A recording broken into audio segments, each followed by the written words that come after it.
Beleza, massa. Boa noite, gente. Boa noite, pessoal. Tudo bem? Como é que vocês estão? Temos aqui a Vanessa, o Anderson, Itamires, Beatriz, Daniele, Daiane e o Rafael e a Jace. Daqui a pouco deve estar entrando mais alguém. Geralmente o pessoal demora um pouquinho para entrar, se organizando aí para esse momento, né? E a gente vai estar falando hoje aqui sobre pneumotórax, tá? Algumas condições, alguns pontos importantes na avaliação desse paciente do pneumotórax, na abordagem inicial desse paciente de trauma de forma geral também. Então é importante a gente fazer todo um apanhado para que a gente possa atender bem um paciente, uma vítima, um doente de trauma por pneumotórax, né? Não sei se vocês perceberam, mas eu falei paciente, vítima e doente, porque a gente realmente discute muito esses termos. A gente evita muito usar o termo paciente hoje, porque o paciente ele não é passivo no seu processo de recuperação, ele é ativo nesse processo, precisa participar diretamente. A gente evita usar o nome vítima, né, porque nem sempre ele é vítima, às vezes ele produz, ele provoca aquele trauma. E a gente usa muito o termo hoje, o termo doente. Inclusive, o próprio PHTLS, que é uma das principais referências nossas, ele traz o termo doente ao longo da sua escrita, falando do doente do trauma e tratando o trauma como uma doença, como qualquer outra doença, que ela pode ser prevenida, que ela pode ser controlada, que ela pode ser reduzida a sua frequência. Então, a gente tem alguns pontos assim para tratar. Já, se você quer falar alguma coisa, você levantou a mão? Não? Acho que não, né? Acho que foi por engano. Beleza, gente, vamos lá. Vamos começar aqui a nossa conversa, porque a gente vai comentar algumas coisas aqui importantes e eu preciso falar de uma forma bem tranquilo com vocês, trabalhando. O que importa aqui é que vocês entendam, que vocês compreendam o que deve fazer, tá? Em emergência, principalmente, em qualquer outra área, né? Em todas as áreas hoje, a gente trabalha muito nessa perspectiva de atuar com base em evidências científicas, porém eu preciso trazer o básico para vocês, para que vocês possam compreender melhor o que fazer. Na enfermagem, a gente tem um erro, uma falha muito grande, e eu atribuo muito isso à formação da gente, é que a gente quer sempre saber o que fazer, né? Chegar e executar algum procedimento, realizar alguma intervenção, e na realidade eu preciso, antes de tudo isso, avaliar. Então, a primeira coisa que eu preciso fazer é avaliar o paciente, analisar esse paciente. E para isso eu preciso de alguns conceitos básicos. Perdão, alguns conceitos básicos como a anatomia, a fisiologia, a semiologia.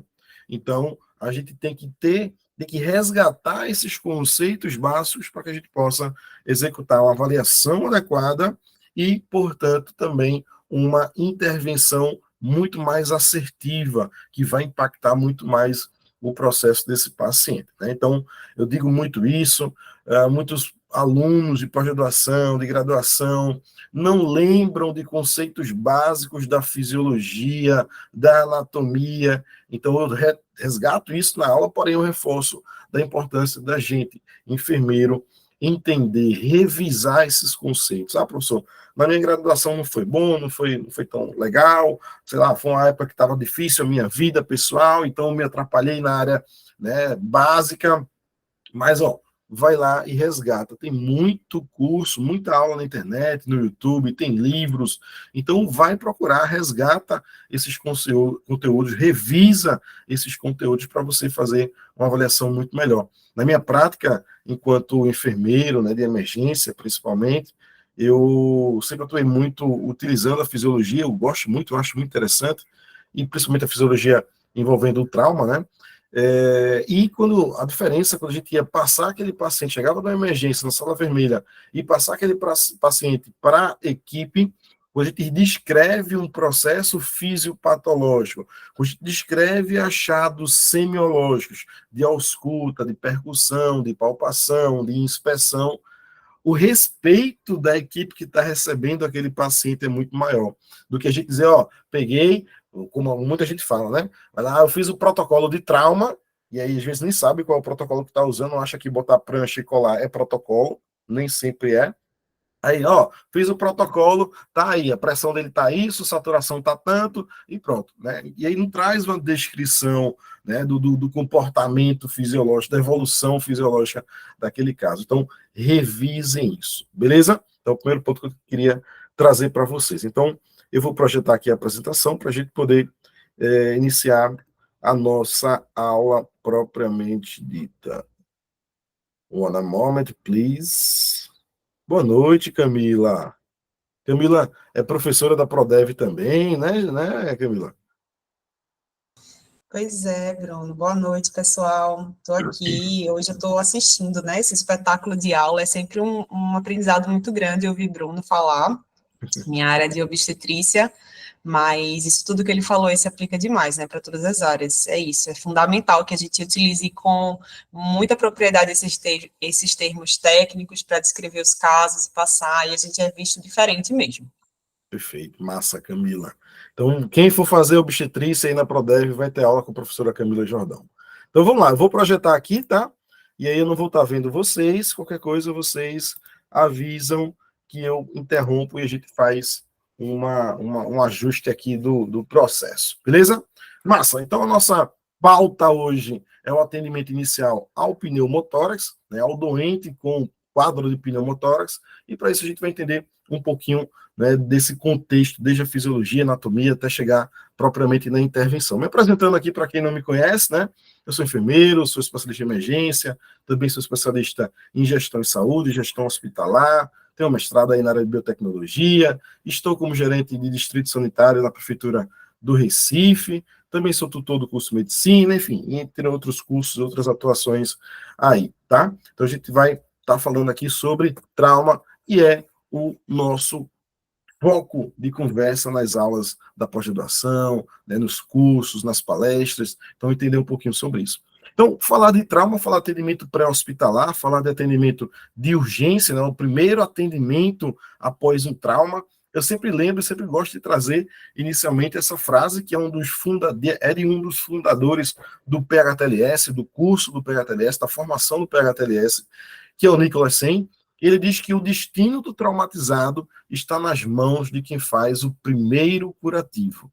Então, isso reforça, isso traz para a gente a ideia de que quem está lá no APH ou quem está na sala vermelha recebendo aquele paciente, muitas vezes trazido pela população, né, por terceiros, não necessariamente pelo Corpo de Bombeiros ou SAMU, que prestou um atendimento inicial.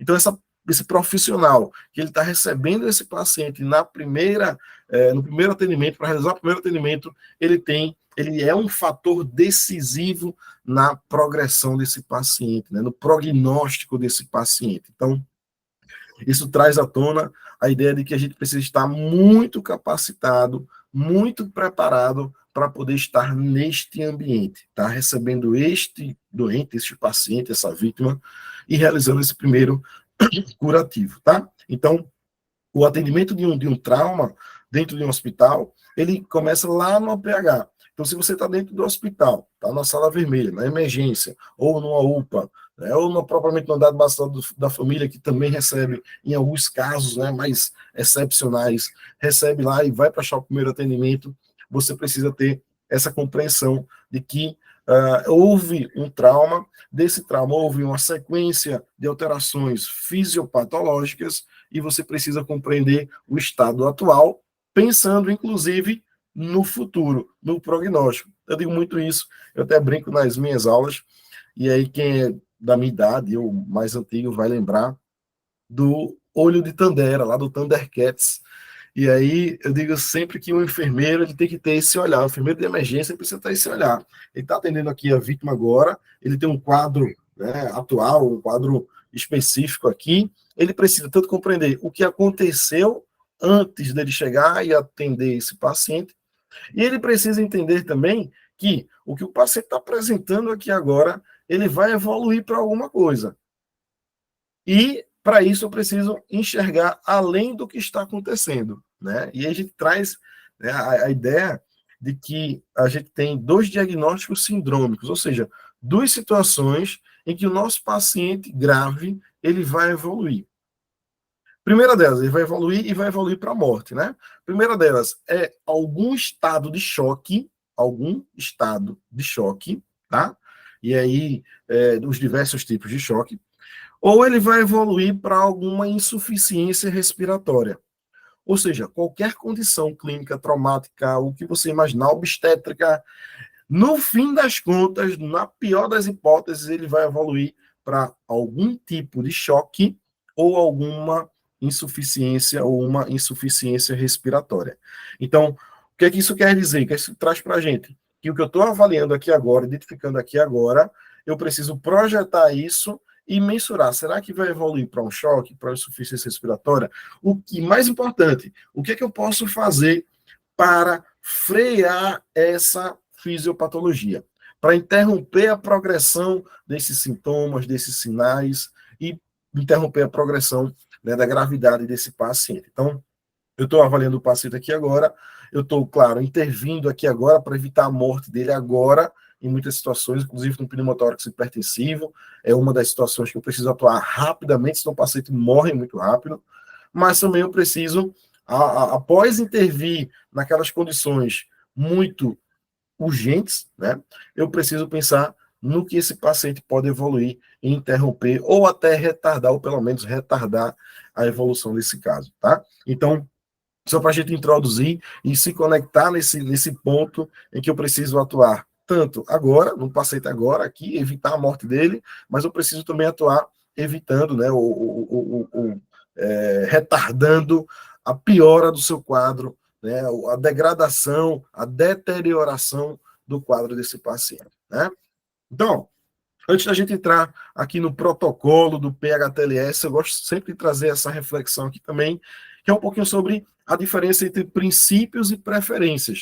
Essa reflexão o próprio PHTLS faz, e ele traz aqui para a gente entender que o protocolo ele deve ser seguido, eu preciso sempre ter um protocolo como base para minha atuação, como referência, como norte.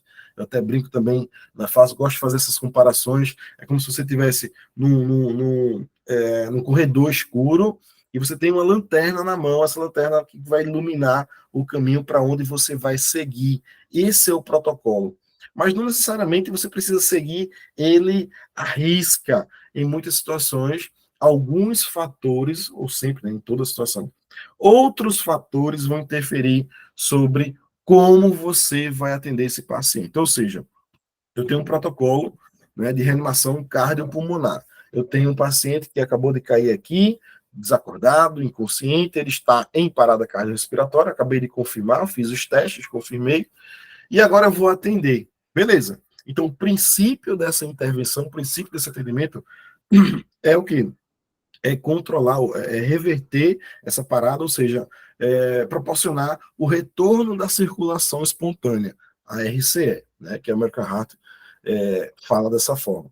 Então, esse é o princípio. O princípio é trazer esse paciente de volta, é reanimar esse paciente, ou seja, ele ter circulação espontânea novamente.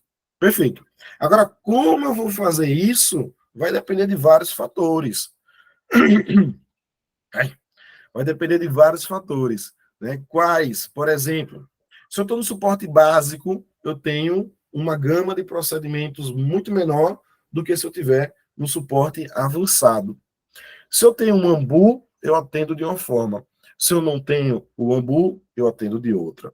Se é uma causa traumática, uma parada por uma causa traumática, existe uma forma de atender diferente de uma situação clínica. É diferente atender uma situação de parada cardiorrespiratória por conta de um afogamento grau 6. Então, existem condições que vão interferir. A quantidade de profissionais vai interferir. O ambiente que você se encontra vai interferir. Né? Os equipamentos que você tem à disposição, né, como eu já falei, o AMBU, se eu tenho um desfibrilador manual, é diferente de utilizar um desfibrilador externo automático. Ou seja, o que é que eu estou querendo dizer para vocês? Que todo atendimento existe um princípio e que é o que eu vou fazer, o que eu preciso fazer, e as preferências, não é preferência do profissional não, tá? É a preferência lá do quadro. Né? O que é que aquele quadro traz como a melhor forma de atender ele? Né? Ou seja, eu preciso adaptar. Vamos trazendo aqui para o trauma, para a gente entender um pouco melhor. eu tenho uma vítima dentro de um veículo após uma colisão, né, veicular, uma colisão frontal, e ele está dentro do veículo, está sentado no banco ainda. Então, eu preciso o quê? Qual é o princípio desse atendimento inicial? Retirar essa vítima do veículo, ok? Mas aí as preferências é o que vão interferir, né, os fatores que vão interferir nesse atendimento. Eu até pontuei alguns aqui para a gente dar uma olhada, né? Então, existem esses 5 fatores que vão interferir no atendimento. Como é que eu vou fazer isso? Ou seja, como é que eu vou retirar essa vítima do veículo? Então, se é um carro hatch, eu retiro de uma forma. Se é um carro sedã ou uma caminhonete, existe outra forma de retirar. Se esse paciente está estável, eu tiro de uma forma. Se ele está instável, eu retiro de outra. Se é uma criança, eu retiro de uma forma. Se é um adulto, eu retiro de uma forma. Se ele está deitado ou sentado no banco, existem formas diferentes. Se ele está no banco da frente ou no banco de trás, existem formas diferentes. Então, vários fatores. Quais os recursos disponíveis eu tenho para fazer isso? Eu tenho uma prancha rígida apenas? Ou eu tenho um CAD, eu tenho que nem se usa mais, mas enfim, eu tenho outros dispositivos que eu posso estar utilizando. Então, tudo isso vai interferir sobre como eu vou atender esse paciente. Então, eu sempre prezo, né, e vou seguir, vou manter e vou preservar o princípio do atendimento, mas como eu vou fazer, meu amigo, vai depender da tua avaliação. É por isso que eu falei lá no começo. Avalie primeiro para depois saber o que precisa ser feito, tá? Então, a tua avaliação vai definir para aquele caso, naquele momento, naquele ponto, naquele local, para aquele paciente, qual a melhor forma de retirar, ok? Ou seja, a condição do doente interfere sobre como a gente vai realizar qualquer procedimento, a cena, a posição da vítima, se a cena está segura ou não, né? A qualificação da equipe, se é um suporte avançado, se é básico, se é intermediário, se é um corpo de bombeiros, né? Então, existem protocolos diferentes, equipamentos diferentes, técnicas diferentes, de acordo, inclusive, com a formação daquela equipe que está atendendo. Os recursos disponíveis, né, os dispositivos, os equipamentos, os protocolos locais, ou seja, eu vou pegar um protocolo como o American Heart, de reanimação cardiopulmonar, e vou aplicar aqui no sertão de Pernambuco, num hospital pequeno que tem, enfim, um serviço muito pequeno. Não, eu posso pegar isso e adaptar para a minha realidade. Eu posso adaptar isso para a realidade em que eu tenho uma diminuição, né, uma escassez de recursos.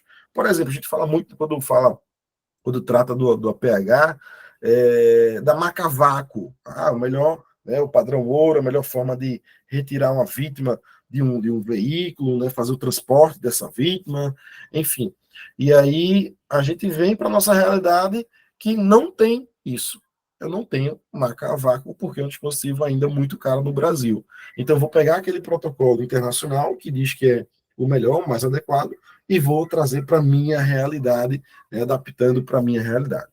Ou seja, em resumo, eu preciso ter um pensamento crítico em todas as fases do tratamento do paciente.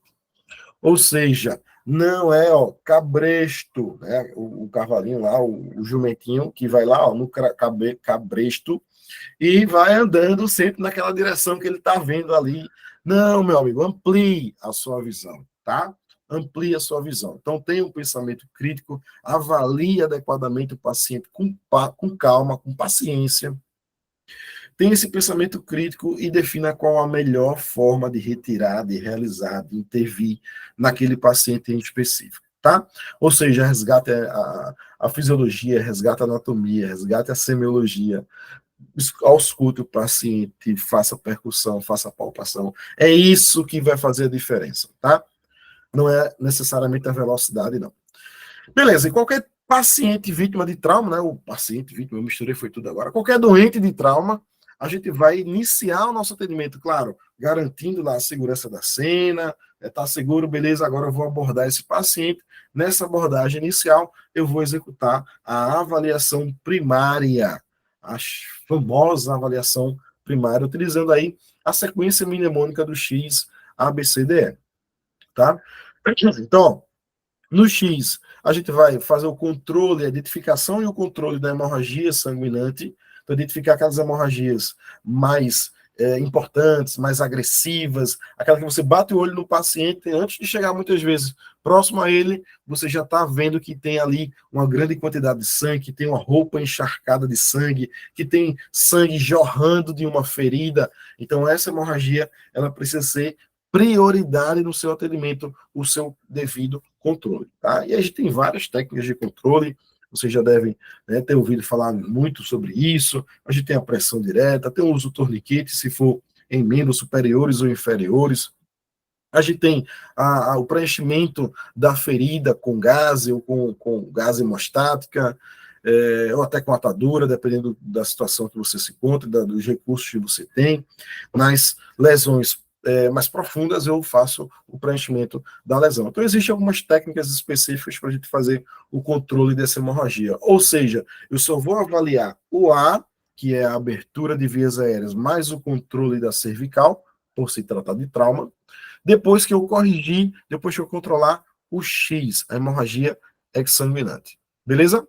Massa. Como não é o ponto da nossa aula aqui, eu não vou entrar em detalhes, tá? Mas aqui a gente poderia render muita coisa falando só do X, falando de cada ponto desse. Então, após o controle hemorrágico, das grandes hemorragias, eu vou fazer a abertura de vias aéreas, tá? Abro vias aéreas desse paciente e faço o controle da cervical. Lembrando que o controle da cervical não é obrigatoriamente utilizar um colar cervical, beleza? O colar cervical é uma das formas de controlar a cervical, porém, não é a melhor. Existem vários eventos adversos associados ao uso de um simples colar cervical na cabeça da gente. É muito simples, mas não é tão simples não, tá? Então, eu preciso ter também critérios para indicar ou contraindicar um colar cervical. Mas faz o controle cervical.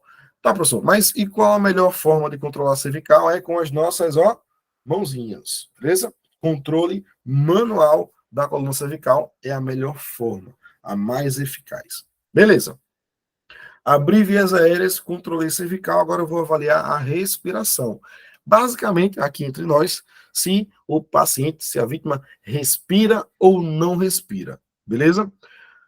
Nesse momento da avaliação primária, a gente não conta quantas respirações por minuto. A gente não faz o cálculo da frequência respiratória, bem como também não fazemos o cálculo da frequência cardíaca neste momento da avaliação primária, tá bom? Isso aí vai ficar para avaliação secundária, assim como a avaliação da pressão arterial do paciente. Essa avaliação arterial, da pressão arterial, ela vai ficar para avaliação secundária desse paciente. Um pouquinho antes da secundária, a gente faz, que é, além de terminar a primária, faz o MOVE, eu vou monitorizar o paciente, eu vou oferecer oxigênio se necessário e vou providenciar o V lá, o V de acesso venoso, tá? Eu vou realizar um acesso venoso do paciente. Então, a avaliação primária, XABCDE, terminei, controlei as situações mais críticas, aquelas que poderiam levar o meu paciente à morte rapidamente,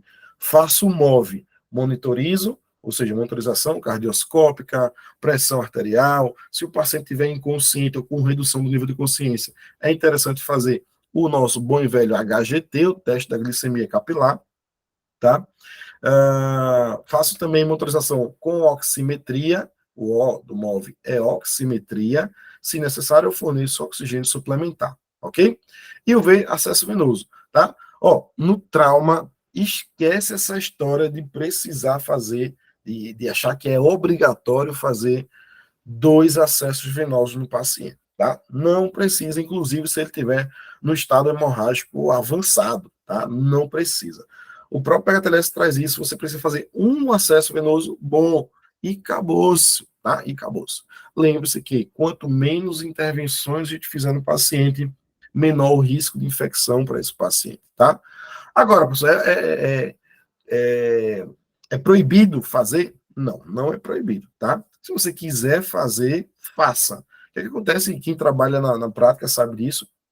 A gente faz um acesso e muitas vezes a gente perde esse acesso, né? Durante o transporte, durante algum procedimento, então perdeu o acesso, ou realmente o acesso venoso do paciente às veias, à rede venosa é realmente complicada, então a gente perde, tendo outro acesso, massa, né? Então a gente não vai perder tempo, tá tudo certinho ali, então é só trocar a conexão do equipe, tudo certo. Mas, né, nem sempre isso é possível. Imagina que, se já é difícil fazer um acesso venoso, numa vítima de trauma que perdeu muito sangue, está hipovolêmico, às vezes dele não com cheinhas feito a nossa, não. Né? Então, imagina fazer 2 acessos. Então, é um mito aí, então esquece isso, beleza? Inclusive, existe o conceito da hipotermia, ó, da hipotensão permissiva. Então, quem tiver curiosidade sobre esse tema, pesquisa aí no Google sobre o que seria hipotensão permissiva. Ou seja, não preciso fazer volume, né, à torta e à direita, fazer um monte de ringue lactato para esse paciente, porque eu quero que a pressão dele chegue a 120 por 80. Não, eu não preciso disso, tá? Existem muitos pacientes, ou praticamente todos, que não se beneficiam disso, tá? Eu posso manter uma pressão um pouco menor do que isso, e eu tenho que ter um limite na oferta desses cristalóides, tá? Lembrando que cristalóide não transporta oxigênio. O que transporta oxigênio é hemácia. Então, esse paciente, vítima de trauma, que perdeu muito sangue, ele precisa de concentrado de hemácia. Beleza? Então, ó, faça a avaliação da respiração, basicamente se ele respira ou se não respira. Depois eu venho para a circulação. Na circulação, tem uma outra regra, uma outra sequência mnemônica, que é o eita, pô, 1H e 3 P's. Eu estava esquecendo já. Então, o primeiro H de outras hemorragias menores, hemorragias que você não tinha percebido, né, logo de cara, que não é uma hemorragia sanguinante, porém precisa ser controlada. No PHTLS, eu falo muito PHTLS porque é a principal referência nossa e porque eu já fiz 2 vezes o curso, então eu sou muito voltado para atender uma vítima com base no PHTLS. Então, o PHTLS ele traz no capítulo de controle hemorrágico, inclusive vem cada vez melhor nas edições, nas últimas edições, e ele traz lá uma frase que eu gosto muito, que ele diz que cada eritrócito conta, né? Ou seja, cada hemácia conta, meu patrão. Ou seja, cada gota de sangue que esse paciente perde é pior. E cada gota de sangue vai fazer a diferença para ele. Então, controla essa hemorragia, inclusive as pequenas hemorragias, tá? E depois de 2 P's, ou 3 P's. O primeiro foi H de hemorragia, 1 P de pulso. Você verifica se o pulso está presente ou ausente. Lembrando que o ideal é a gente verificar pulso na região carotídea, beleza? Então, pulso, dependendo da situação, você pode até avaliar a qualidade desse pulso. Não vou contabilizar, tá? Mas eu vou avaliar a qualidade desse pulso, se o pulso está cheio, ou se está filiforme, se ele está rápido, se está lento. Não vou mensurar, mas a gente sabe, né? Na prática, a gente acaba adquirindo essa habilidade. Se está rápido, se está lento. Então, você pegou no paciente, pele fria, pegajosa, pulso rápido, filiforme, perdeu sangue, meu amigo, o paciente está chocando, né? Então, existem aí algumas formas de a gente rapidamente identificar uma condição mais crítica desse paciente. Então, 1H de hemorragia, 1 P de pulso, 1 P de pele, até falei já, ó, da pele, então características da pele, temperatura, coloração, se essa pele está cianosada, né? Então, são alguns pontos que vão trazer para a gente a ideia de um estado de choque instalado, tá? E o outro P de perfusão, tá? Perfusão. Lembrando que a perfusão periférica nossa, ela deve, né, ter como resultado dessa avaliação que a coloração do leito ungueal ela volte em até 2 segundos, né? Então eu faço 1H e 3 P's. Avalio pequenas hemorragias, pulso, pele e perfusão. Não necessariamente precisa ser nessa ordem, mas que você contemple esses 4 pontos, tá? Tem gente que fala, tem protocolo, tem pessoas que falam aí, professores que falam que eu já vi, e é legal também, ele fala de um outro P, que é o P de pança, né, barriga, então a gente vai fazer uma palpação abdominal na pesquisa de sinais de hemorragia abdominal, principalmente, né, quando se trata de trauma. Então, um abdômen rígido, doloroso, tá? Ele indica, ele sugere um estado hemorrágico ali na cavidade abdominal. Lembrando que hemorragia abdominal ou trauma abdominal tem indicação cirúrgica, portanto, o foco nesses pacientes, nessas vítimas, é o transporte para um serviço hospitalar com capacidade para realizar cirurgia de urgência, tá? Beleza, concluiu o C, eu vou para o D, que é a avaliação neurológica. Então, eu vou realizar aí, vou utilizar a escala de coma de Glasgow para realizar, né, para mensurar o estado neurológico, o estado de consciência desse paciente, tá? Ou seja, eu preciso calcular o Glasgow pensando que quanto menor esse Glasgow, maior a repercussão daquele trauma na fisiologia do paciente. E o estado de consciência tem uma relação direta com perfusão cerebral ou o funcionamento cardíaco, né? E que tem uma ligação direta aqui. Então, essa conexão da fisiologia eu preciso sempre fazer após realizar uma avaliação do Glasgow. Lembrando que Glasgow 8 ou menor que 8 é um Glasgow grave, alteração neurológica grave, em que eu já preciso proceder com uma via aérea avançada desse paciente, né?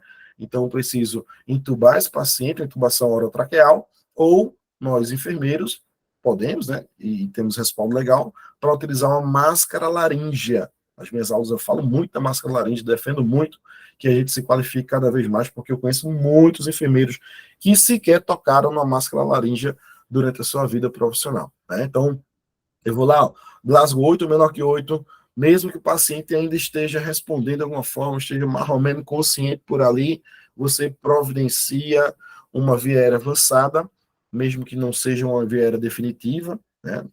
Mas que você proceda com a via aérea avançada para que a gente possa evitar, prevenir uma insuficiência respiratória desse paciente e ele pare.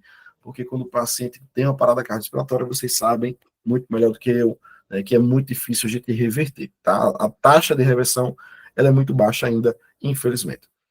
E a gente conclui essa avaliação primária com o E de exposição e também eu faço controle da temperatura, ou seja, eu exponho os pacientes, eu retiro roupas de outras partes que seriam interessantes a gente avaliar, a gente verificar, né, a gente observar, a gente palpar, enfim. Então, eu vou expor outras partes para identificar lesões que eu ainda não achei, e eu vou proceder com o controle da temperatura, não vou deixar o paciente exposto, porque ele vai perder calor, né? Então, eu vou cobrir esse paciente, eu vou usar uma manta aluminizada, uma manta térmica, para evitar a perda de calor. Lembrando que, né, a hipotermia no paciente vítima de trauma é uma das principais causas de morte, né, de óbito desse paciente vítima de trauma, tá? Beleza? Tranquilo? Vamos embora agora para o pneumotórax, tá? Fiz uma introdução aqui com vocês, né? Deixa eu dar uma olhada na hora, beleza, ok, tudo sob controle, dentro do planejado. Então a gente vai, eu fiz esse apanhado geral, inicial, sobre trauma, né, de forma geral, para que a gente possa olhar agora o pneumotórax de uma forma mais específica, porém, né, entendendo o que deveria ter sido feito antes. Então, cheguei para atender essa vítima, e aí eu já penso, né, já defino que a equipe vai realizar a avaliação primária inicialmente, tá? É uma dica que eu falo muito de avaliação primária, né, nas aulas, e eu reforço muito isso, pessoal, de que a gente precisa organizar o nosso atendimento. O que é que eu vejo na prática muitas vezes? Profissionais que chegam para atender um paciente, para abordar uma vítima, né, um paciente de forma geral, e ele meio que faz a avaliação, faz uma abordagem de forma aleatória. Ele não tem uma sistematização do seu atendimento, tá? Isso se trabalha muito em simulação, e aí a gente é professor, né, faz muito isso, simulação realística, simulação de atendimento, o próprio PHTLS utiliza muito a simulação como metodologia de ensino, então a gente precisa treinar essa sistematização da assistência, não é sair não, tá? Mas, querendo ou não, entra no contexto também. Mas eu preciso organizar isso, tá? Eu não vou avaliar de forma aleatória. O XABCDE não está ali de forma aleatória, não, tá? Ele não está ali porque ficou bonitinho a sequência, não. Ele está ali porque é uma ordem, é uma sequência de prioridades. O X ele foi lá para cima, né, quando ele foi introduzido no protocolo, porque o controle hemorrágico, né, ou a hemorragia, na realidade, a hemorragia não controlada é a principal causa de morte no trauma. Ponto. Entendendo isso, né, estatisticamente, né, epidemiologicamente falando, eu trago isso como prioridade no controle desse paciente, na abordagem desse paciente. Portanto, ele vai ser a primeira coisa que eu vou realizar no paciente vítima de trauma, o controle hemorrágico, tá? Beleza. Então, aquela sequência por prioridades. E aí eu vejo muita gente de forma aleatória, né, querendo atender de forma aleatória. Então, organiza o teu pensamento. É muito comum nas pessoas que estão começando a atender paciente grávida de ficar meio nervoso, meio inseguro, e aí se perde todo. Você tem calma, respira e lembra do professor Bruno falando do X, A, B, C, D, E. Beleza? Então você vai, calma, vamos lá. O X é isso, isso e isso. Beleza, fiz o X, agora eu vou para o A. O A é isso, isso e isso. Depois o B. Então vai tranquilamente, passo a passo, né, trazendo esses conceitos e fazendo essa avaliação rápida no paciente, porém de uma forma sistemática, organizada, né, padronizada. Beleza? Protocolada. Né? Você gosta tanto de protocolo? Então vamos lá. Vou falar aqui do trauma torácico. Inicialmente, né, eu preciso fazer essa avaliação primária, que a gente falou, o XABCDE, na busca de identificar situações críticas, corrigir essas situações críticas e normalizar os sinais vitais do paciente, ok? Então, normalizar, né, ou estabilizar, regularizar esses sinais vitais. Após isso, né, eu vou proceder com a avaliação secundária, que aí é pauta para outro dia nosso aqui, né? Mas a avaliação secundária, trazendo aí a história clínica do paciente, realizando o exame físico agora mais completo, o exame físico agora cefalopodálico, ok? Então você vai avaliar sistemas a sistemas, né? Partes a partes, para poder identificar outras condições que tenham alguma relação direta ou indireta com o trauma, né? E após tudo isso, eu vou proceder com um tratamento definitivo, dependendo da condição, dependendo da situação, ok? Lembrando que, em trauma torácico, a coisa mais importante que eu vou me preocupar é em prevenir hipóxia, tá? Se eu tenho essa região torácica como responsável pela respiração, pela circulação, ou seja, pela oxigenação desse sangue, pela distribuição desse oxigênio, eu vou me preocupar com a hipóxia. Até porque não tem nada mais importante para a gente sobreviver, para a gente viver, do que oxigênio, né? Então, eu vou pensar em medidas preventivas de hipóxia. No paciente, ele pode não estar num quadro de hipóxia já instalado, mas se eu não corrigir essas condições, ele vai evoluir para um estado de hipóxia. Mais uma vez, trazendo que nós, enfermeiros, temos que ter uma visão além, né? Eu preciso ter o olho de Tandera para poder enxergar mais à frente do que os outros. Beleza? E para isso, como é que eu vou prevenir? Né? Vou realizar aí, ou garantir a permeabilização das vias aéreas, ou seja, que esse ar possa entrar e sair sem tanta resistência, né? E esse ar entrando e saindo pelas vias aéreas, né? Pela boca, pelo nariz, porque o ar que entra, por exemplo, a gente vai ver num pneumotórax aberto por uma lesão torácica, esse ar que entra por este orifício, ele não oxigena sangue. Então, esse ar precisa entrar pelo nariz ou pela boca. Perfeito? Então, eu vou garantir a permeabilização das vias aéreas, tá? E, né, normalmente se utiliza esse procedimento de uma drenagem torácica, a inserção de um dreno de tórax como medida preventiva, uma medida que vai estabilizar, que vai controlar a evolução desse paciente, tá? Perfeito. Então, ó, eu vou iniciar a avaliação desse paciente com a verificação das vias aéreas, tá? Então, ou seja, eu vou verificar se esse ar está entrando e saindo sem grandes problemas. Eu vou fazer lá o XABCDE, né? No A, eu já estou avaliando essas vias aéreas. Lembrando sempre que problemas críticos devem ser corrigidos à medida que são identificados. Ah, eu tenho aqui um pneumotórax, daqui a pouco eu avalio, eu vou ver aqui a pressão dele, eu vou ver aqui, fazer um acesso, vou mobilizar essa perna aqui, pessoal, perna direita aqui, ó, membro inferior direito tem uma fratura de tíbia e fíbula, vou mobilizar, daqui a pouco eu vejo lá o pneumotórax. Ferrou, meu patrão, ferrou, lascou. Então você precisa corrigir as condições mais críticas primeiro, aquilo que pode levar o nosso paciente ao óbito, tá? Então, vou garantir essa permeabilidade das vias aéreas, vou verificar o fluxo de ar. Uma pessoa que respira normalmente, ela não produz ruído, barulho, tá? Não produz barulho. Quando a pessoa está lá, o seu marido, o seu namorado está lá roncando de noite, e você fica puto ao lado dele, aquilo é o quê? É a resistência do ar. Tem alguma coisa que está ali atrapalhando a entrada e saída do ar, por isso que produz aqueles sons horríveis, né, que incomodam tanto. Eu não faço isso, tá?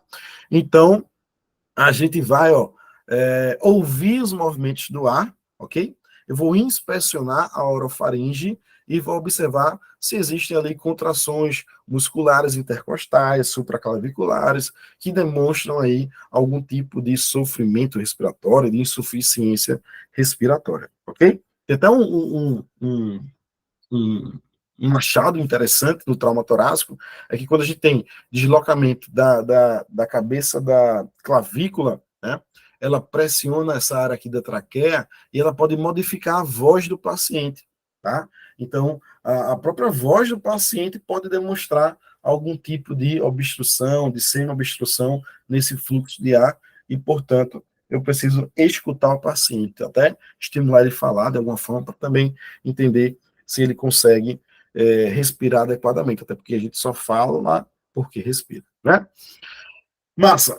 Então, primeira coisa, eu vou avaliar essa ventilação, vou expor o tórax. Não se atende nenhuma vítima de trauma torácico com roupa, tá? O profissional com roupa, tá? Beleza? Mas o paciente não. Então, eu vou fazer a exposição do tórax e do pescoço da vítima, beleza? Eu vou avaliar a ventilação, essa movimentação torácica, essa expansibilidade, essa movimentação, ok? E vou avaliar as veias do pescoço, as veias jugulares. E a gente vai falar disso mais na frente, a importância dessas veias jugulares. Vou trazer uma foto bem bonitinha aqui para vocês, tá? Nesse ponto eu vou realizar, né, eu vou enfatizar aqui a questão da inspeção, da palpação, da percussão e da ausculta na avaliação torácica, beleza? Eu vou precisar desses conceitos para poder identificar, né, e diagnosticar se é um pneumotórax hipertensivo, se é um hemotórax, se é um pneumotórax aberto. Então eu vou fazer essa avaliação, tá bom?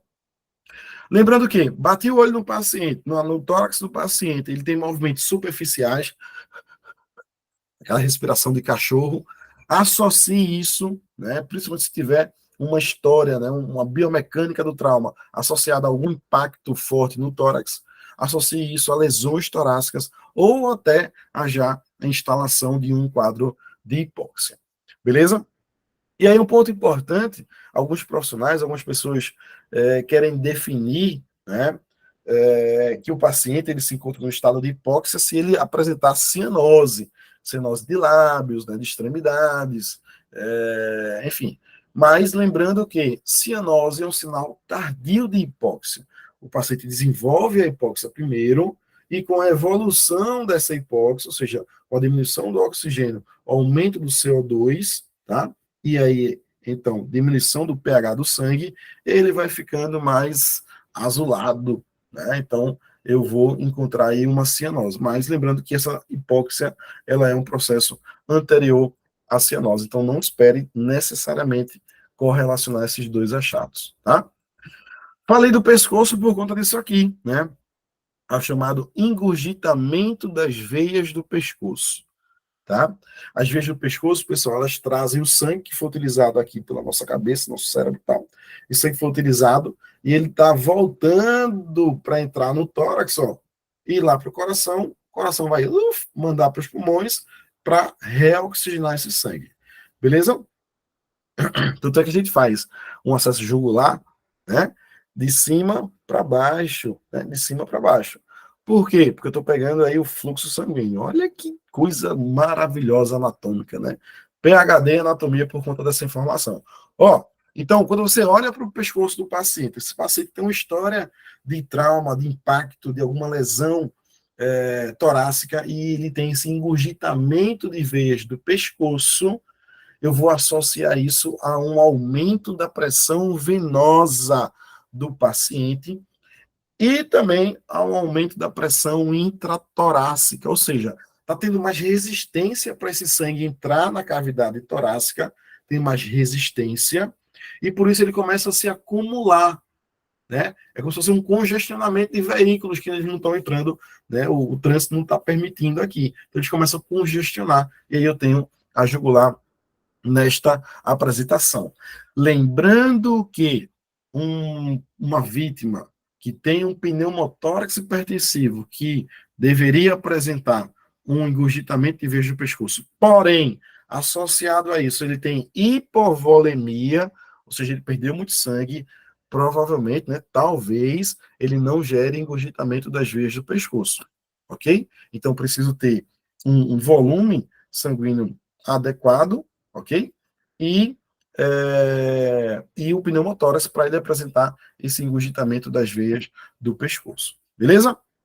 Ok, ó. Estou falando aqui de inspeção, mais um ponto de inspeção. Eu vou olhar esse tórax, eu vou observar esse tórax, e de cara eu já percebo aí uma alteração nesse tórax, né? Então, eu não vou precisar perguntar a vocês, porque vocês já devem estar vendo aí. Tem um lado do tórax que está mais alto do que o outro, né? Inclusive, esse paciente ele está com cola cervical, ele está com a máscara não reinalante, então está monitorizado, então é um paciente de trauma. Então, ele tem um lado maior do que o outro. Normalmente, esse lado que menos se expande, normalmente, tá?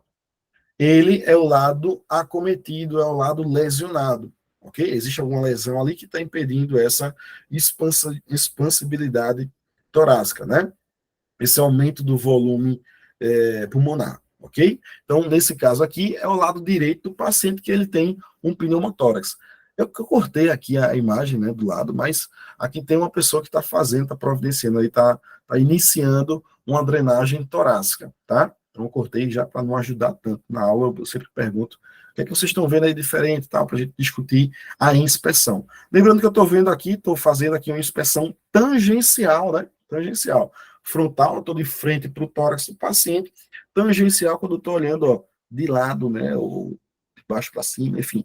Então, fazendo essa inspeção tangencial para avaliar ambos hemitórax, ok? Então, bateu o olho, identificou uma alteração, já procede com a avaliação adequada, essa avaliação que a gente vai falar logo mais, para identificar qual é a condição, identificar qual é o procedimento que você precisa realizar com mais urgência, tá? Sabendo, né, ou suspeitando de um pneumotórax hipertensivo, a gente vai entender um pouquinho o que seria um pneumotórax hipertensivo. Vou até voltar aqui para fazer uma pergunta que eu sempre faço. Entender o que seria o pneumotórax hipertensivo. Eu queria que vocês dissessem aí se no pneumotórax hipertensivo eu tenho um aumento da pressão arterial, sim ou não? O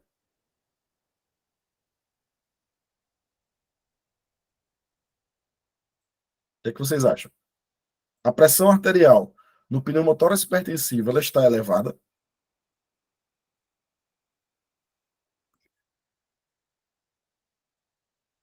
Ou vocês não querem opinar? Michele, deixa de falar desse curso de sutura aí que ninguém aguenta mais. Ninguém aguenta mais desse curso de sutura. Ninguém quer fazer curso de sutura, não, Michele. Ó, como é, gente? Vocês não sabem, vocês não querem opinar, não, né? Não querem opinar. Olha, for dar um Google aí no Tandera. Não, Camila, você é da minha idade também, não venha com essa história, não, tá?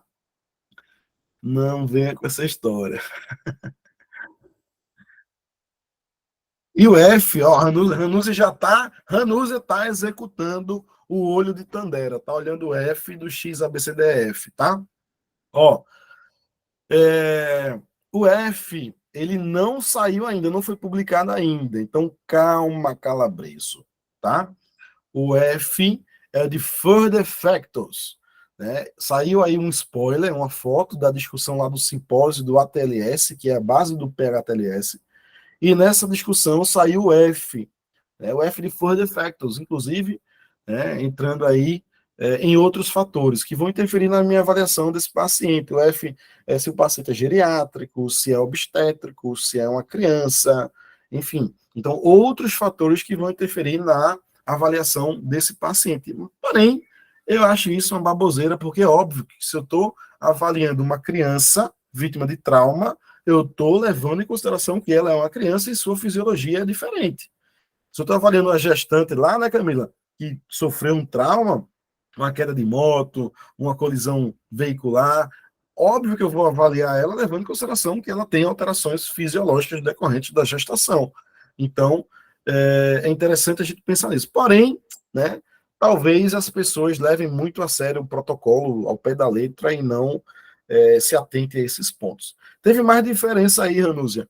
Outra diferença que provavelmente vai sair é que o X, que hoje ele é indicado para avaliar só no pré-hospitalar, ele também vai ser indicado para o intra-hospitalar, tá? Então, ele vai ser indicado para avaliar no intra-hospitalar, por alguns fatores, tá? Ixi Maria, a hora foi embora, já vai dar 9 horas. Por alguns outros fatores, enfim. Tem gente que está colocando o torniquete avulso de toda forma, né? Então, a gente precisa reavaliar esse torniquete e tal. O ele não é mais exposition, né? Ele vai ser environment, de ambiente. Então, ele vai mudar um pouquinho essa nomenclatura também do E. Porém, mais uma vez, né, falando, ainda não foi divulgado isso aí, tá? Isso, pressão intrapleural. Vamos falar disso aí, é que eu estou conversando muito hoje, aí o negócio não está fluindo, sabe? Mas vamos adiantar aqui. Ô, Bruno, beleza. Oi. A tua pergunta, se no pneumotórax hipertensivo vai ter hipertensão arterial, né?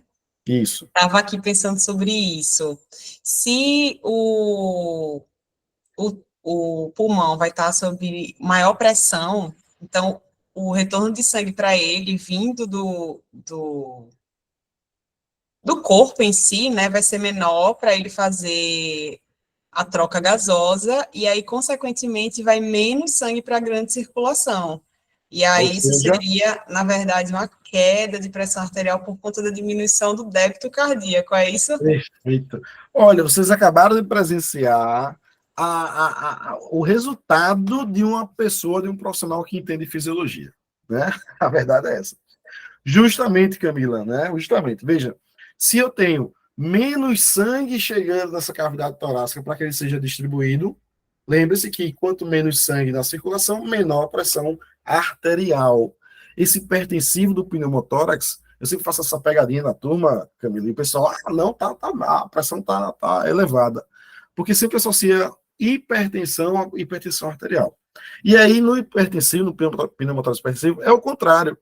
Eu vou ter uma hipotensão arterial pela diminuição do débito cardíaco e eu vou ter um aumento da pressão venosa, que é refletido clinicamente pelo engurgitamento das veias do pescoço. Perfeito, Camila, é isso aí. Né? Então, respondendo a pergunta, esse hipertensivo tem nada a ver com pressão arterial, ele tem a ver com a pressão intratorácica. Vamos lá. Então, a gente tem aqui, deixa eu botar a gente pode aumentar aí o tempo, Michele, se o pessoal topar também, né? Também tem isso, né? Não, Então, por mim tudo bem. Se vocês toparem, eu topo. mais 20 minutos eu termino, é de boa. Ó, então, a gente tem aqui uma lesão no parênquima pulmonar, existe um vazamento de ar para o espaço pleural, lembrando que a gente tem duas pleuras, uma pleura parietal voltada para a parede torácica e uma pleura visceral em contato direto com o pulmão. No meio dessas pleuras eu tenho o espaço pleural que tem o líquido pleural, né? Então esse ar, ele começa a vazar do pulmão para esse espaço pleural, ok? E o pulmão começa a murchar como se fosse um bolo de festa furada, né? Esse ar que está aqui, ele não sai, meu patrão, ele não sai daí. Então eu preciso produzir uma abertura para retirar esse ar, é justamente a drenagem de tórax ou a descompressão com agulha que eu vou mostrar para vocês logo mais na sequência. Então tem um vazamento de ar no sentido unidirecional. Eu tenho aqui, depois eu falo disso aqui, eu tenho aqui sinais e sintomas como dor torácica, óbvio, né? Eu tenho um ar naquela região, então dor torácica. Eu tenho uma dispneia importante, lembre-se que apenas um lado, né? Um hemitórax está funcionando adequadamente, o outro não. Então eu vou ter uma dispneia considerável. Eu vou ter taquicardia, né? Um aumento aí da frequência cardíaca. Eu poderia estar abordando mais essa fisiologia, mas a gente não tem muito tempo. Né? Hipotensão arterial, a gente já falou. O desvio da traqueia, algo interessante, né? Lembra aqui, ó, do desvio mediastinal. Então, se eu tenho um pneumotórax à esquerda, no meu caso aqui, esse mediastino ele vai estar deslocado mais para a direita. Então, ele desloca o coração, toda a sua rede venosa, ó, e aí eu vou ter um deslocamento também da traqueia, que ela se encaixa aqui nesse mediastino, ok? Nossa traqueia ela é centralizada, levemente imóvel, tá? Centralizada, levemente móvel. Então, ela vai estar no pneumotórax hipertensivo desviada para o lado oposto à lesão. Ou seja, se eu tenho uma lesão à esquerda, ela vai estar desviada para a direita.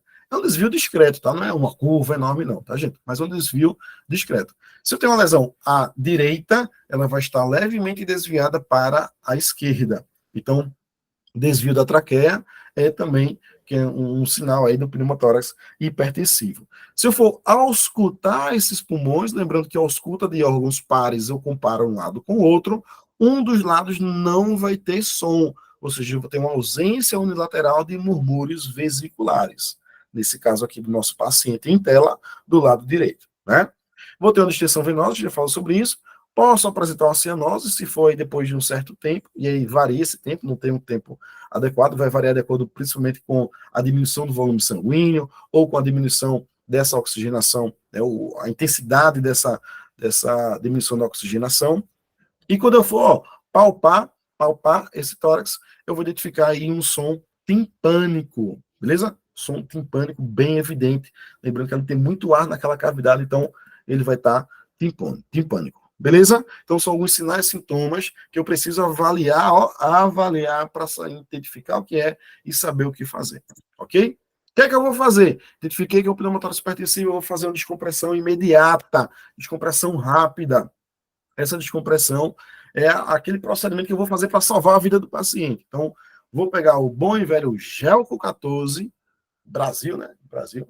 Não, vamos generalizar, mas existem equipamentos específicos para fazer essa descompressão imediata, uma agulha específica produzida para isso, eu não tenho ela, infelizmente, mas eu vou comprar para mostrar para vocês depois.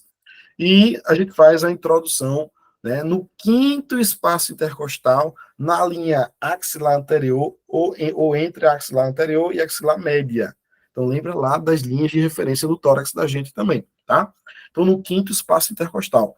Não confunde, antes era no segundo espaço intercostal, na linha hemiclavicular. Mudou, tá? Não se faz mais nesse local.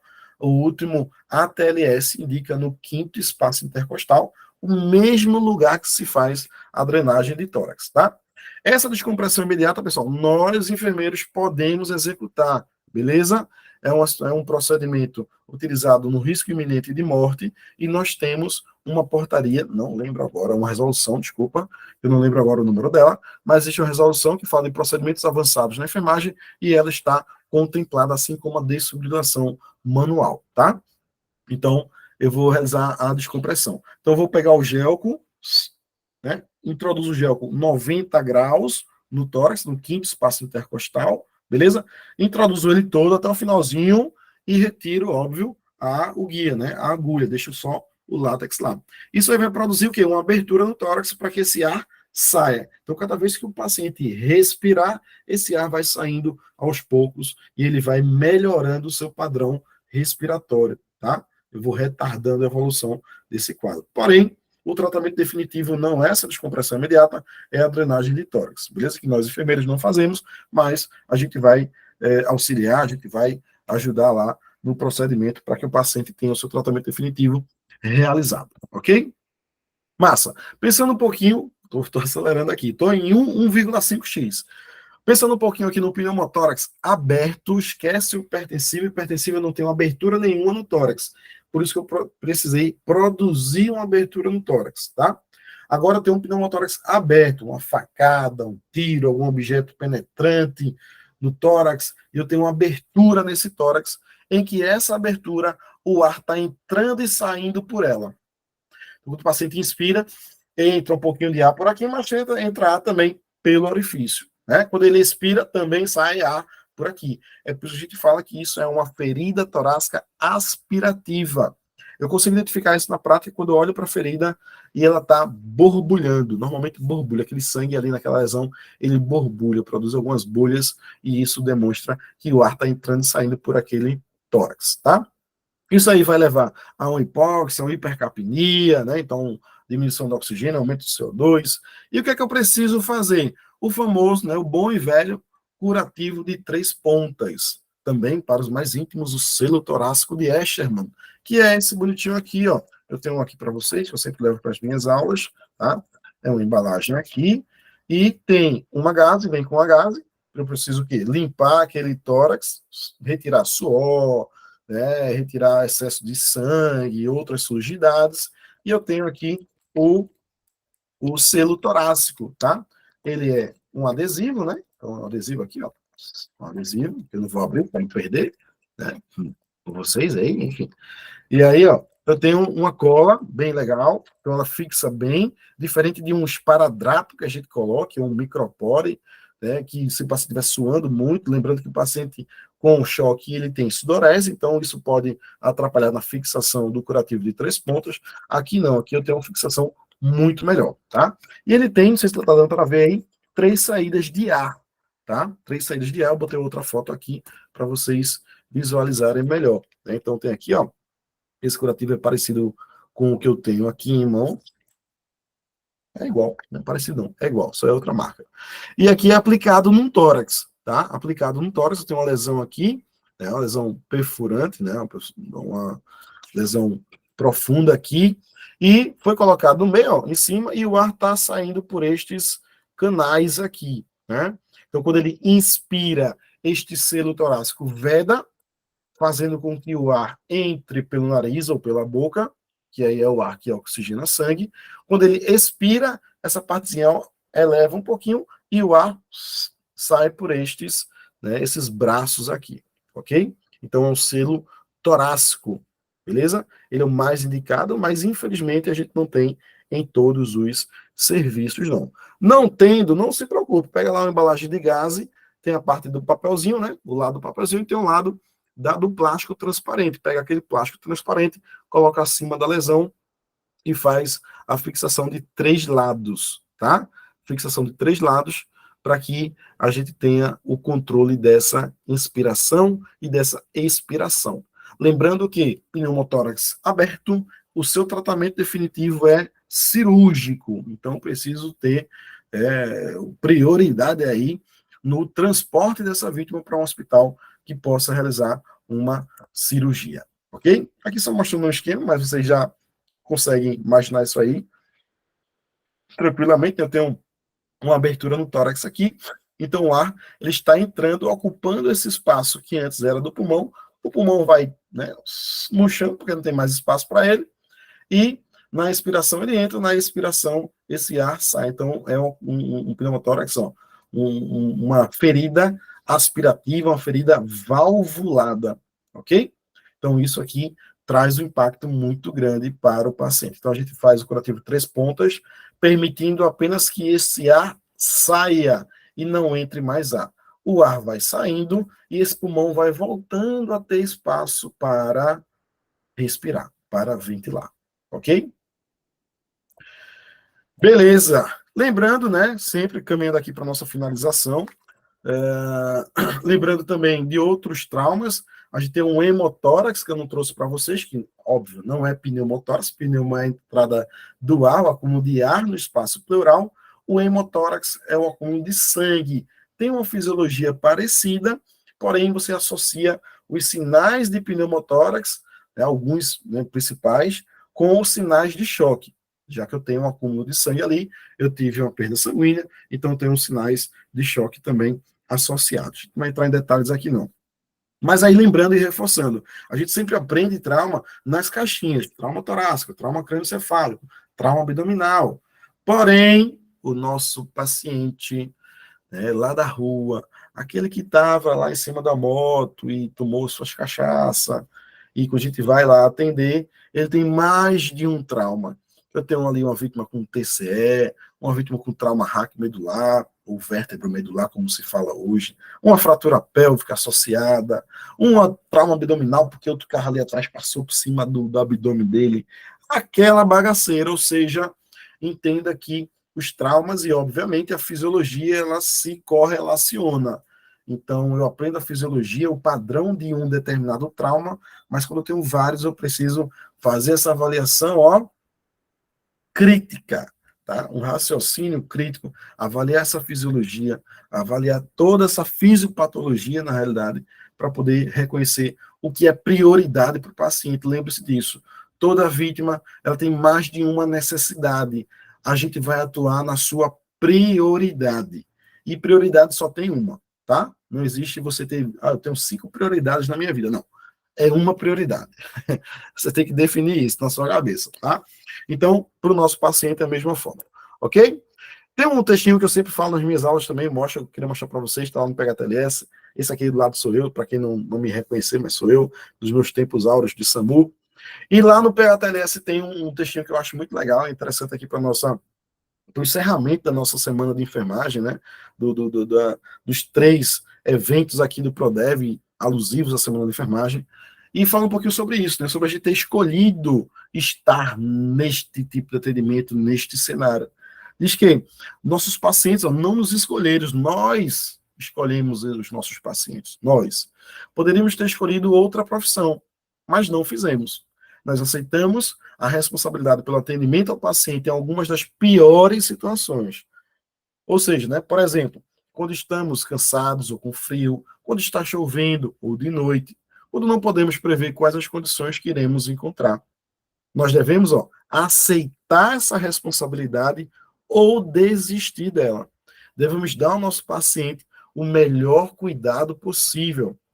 Não temos como saber qual é a evidência científica mais atual e não podemos achar que estamos prontos para cuidar dos nossos pacientes se a gente não estudar e aprender todos os dias. É até uma balela a gente dizer que a gente vai estudar todo dia, a gente não estuda todo dia.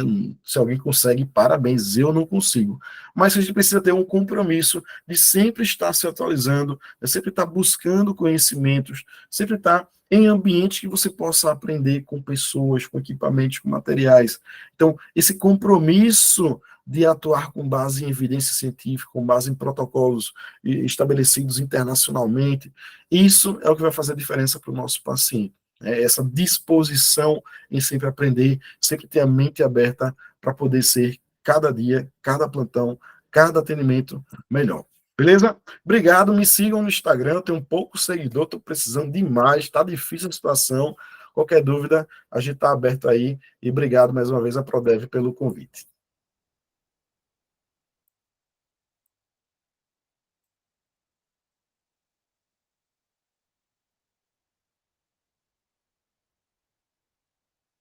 Alguém tem alguma pergunta, alguma coisa?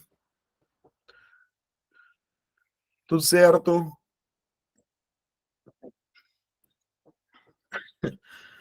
Blogueiro, Lanús, aí você quebra. Tanto esforço, estudei tanto para você me chamar de blogueiro, rapaz.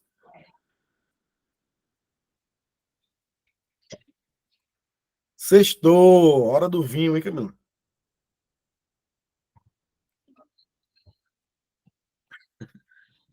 Carla, levantou a mão, quer comentar alguma coisa? Tudo certinho aí, gente? Deu para entender? Foi meio corrido, o tempo voa, mas acho que deu para a gente compreender alguns pontos específicos e trazer para vocês algumas reflexões aí sobre o atendimento de emergência, o atendimento de trauma, algumas considerações, enfim, é isso. Tranquilo? Boa noite, pessoal. Boa noite, Bruno, tudo bem? Boa noite, meu querido Luan. Bruno, queria agradecer a sua presença. A gente está fechando esse evento de semana de enfermagem. Pessoal, estou enviando novamente aqui o link do curso de sutura, que vai ser agora no dia 13 e 14 de julho. E ainda tem um desconto especial aí para vocês clicarem no segundo link, viu? Então, aproveitem aí que a partir de segunda já vai ser outro valor. Então, aproveita essa oportunidade para fazer o curso de sutura com o professor Hildre. E vamos estar com o Bruno em agosto, né, Bruno?